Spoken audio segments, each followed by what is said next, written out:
महाराष्ट्र वार्ताच्या चॅनलमध्ये आपल्या सर्वांचं मनपूर्वक हार्दिक स्वागत। आज आपण बघणार आहोत संत श्रेष्ठ जगद्गुरू तुकाराम महाराज वैकुंठ गमन सोहळ्याविषयीची माहिती। या वर्षीचा हा सदैव वैकुंठ गमन सोहळा अर्थात 375वा हा सोहळा श्री क्षेत्र देहू या ठिकाणी संपन्न होतो आहे, संपन्न झालेला आहे। तर जगद्गुरू तुकाराम महाराज अवतराला आले आणि वारकरी संप्रदायामध्ये एक सर्वांना ज्ञानामृत वाजलेला आहे आणि सर्व जगाला एक ज्ञान एक उघड करून दिलेला आहे। हा सदैव वैकुंठ गमन म्हणजेच आपल्या पंचभौतिक देहासह तुकोबाराय वैकुंठाला गेलेला आहे। प्रपंचही केलेला आहे। प्रपंच रचना सर्व भोगोनी त्या गेली। अशा पद्धतीनं जगद्गुरू तुकाराम महाराज म्हणजेच वैराग्याचं एक मूर्तिमंत रूप होतं। वारकरी संप्रदायामध्ये जगद्गुरू तुकाराम महाराजांच्या बाबतीत स्पष्ट सर्वांचं मत आहे की महाराजांना नेण्याकरता देवानं विमान पाठवलेलं आहे, की ज्या विमानात बसून जगद्गुरू तुकाराम महाराज वैकुंठाला गेलेले आहे। म्हणूनच त्या देहुगावाविषयी सांगायचं म्हणजे धन्य देहुगाव पुण्यभूमी ठाव तेथे नांदे देव पांडुरंग। धन्य अशा पद्धतीचं ते देहुगाव आहे, ज्या ठिकाणी साक्षात पांडुरंगाने जगद्गुरू संत तुकाराम महाराजांना दर्शन दिलेलं आहे। आतापर्यंत अनेक संत झाले, योगी झाले, पण सदैव वैकुंठाला जाणारे एकमेव जगद्गुरू तुकोबा आहे। मागे कवीश्वर झाले थोर थोर गेले कलेवर सांगा कोणी। रामेश्वर भट्ट म्हणतात अनेक जण झाले, पण असं सदैव वैकुंठाला कोणी गेल्याचं आठवत नाही किंवा उदाहरण नाही। तुकोबारायच्या बाबतीत सांगायचं म्हणजे अनेकाच्या बाबतीत अनेक लोकांच्या मनामध्ये अनेक प्रकारचे संभ्रम आहे। विद्रोही लोक म्हणतात त्यांनी आत्महत्या केली, पाखंडी लोक म्हणतात त्यांची हत्या झाली, भोळे बाळे वारकरी म्हणतात विमानात बसून गेले, अभ्यासक सांगतात तुकोबाराय अदृश्य झाले। पण खरंच जर पुरावे पाहिले तर जगद्गुरू तुकाराम महाराज सदैव वैकुंठाला गेल्याचे आपल्याला दिसून येतं।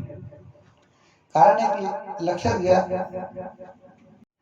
जगद्गुरू तुकाराम महाराज त्यांची जर हत्या झाली असती तर त्याच काळामध्ये छत्रपती शिवाजीराजे यांचं स्वराज्य होतं आणि त्या काळात तुकाराम महाराजांना छत्रपती शिवाजी महाराज गुरुस्थानी मानत होते।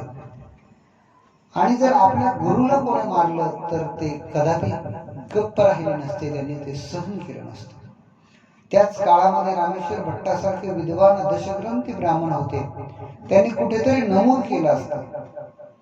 पण एवढं ज्ञान असताना वेदाचा तो अर्थ अमासीचा ठावा असे म्हणणारे जगद्गुरू तुकाराम महाराज कदापिही आत्महत्या करू शकणार नाही। मग तुकोबारायचं काय झालं तर रामेश्वर भट्ट सांगतात, म्हणे रामेश्वर सकाळा पुसोनी गेला तो यमानी बैसोनिया। त्या काळातले विद्वान साक्षीदार असणारे रामेश्वर भट्ट सांगतात जगद्गुरू तुकाराम महाराज सर्वांना सांगून विमानात बसून गेले। म्हणूनच संपूर्ण वारकऱ्यांचा विश्वास आहे, प्रयाण काळी देवे विमान पाठविले, कळीच्या काळा माझी अद्भुत वर्तविले। मानव देह घेऊन तुका निज धामा गेले, निळामणी सकळ संता तोषविले। अशा या आघात परम ज्ञानी संत श्रेष्ठ जगद्गुरू तुकाराम महाराज यांच्या चरणावरती 375व्या या वैकुंठ गमन सोहळ्याच्या निमित्ताने एक सामान्य वारकरी संप्रदायाचा एक छोटासा पायी या नात्याने जगद्गुरु तुकोबा यांच्या सारखे महान भगवत भक्त त्यांचं साहित्य आपल्याला वाचायला भेटतं, त्यांचं साहित्य आपल्याला बघायला भेटतं, त्यांनी वावरलेल्या भूमीत आपल्याला वावरायला भेटतं.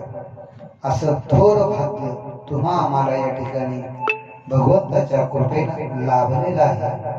आणि या भाग्याचा आजचा जो आहे ऐतिहासिक असा दिवस या ठिकाणी उगवलेला आहे. या 375व्या वैकुंठ गमन सोहळ्याचे याची देही याची डोळा आपण सर्वजण साक्षीदार आहोत. आपल्या नजरेसमोर हा सोहळा या ठिकाणी संपन्न झालेला आहे. आणि आपण जगद्गुरु तुकोबा यांच्या चरणी एकच मागणं करूया की पुन्हा पुन्हा आम्हाला तुमच्या चरणाच्या जवळ आम्हाला सेवा करण्यासाठी संधी द्या, आमच्यावरती कृपा करा, आमचं जीवन तुमच्या सेवेनं धन्य होईल अशी सेवा आमच्याकडून करून घ्या. धन्यवाद. रामकृष्ण.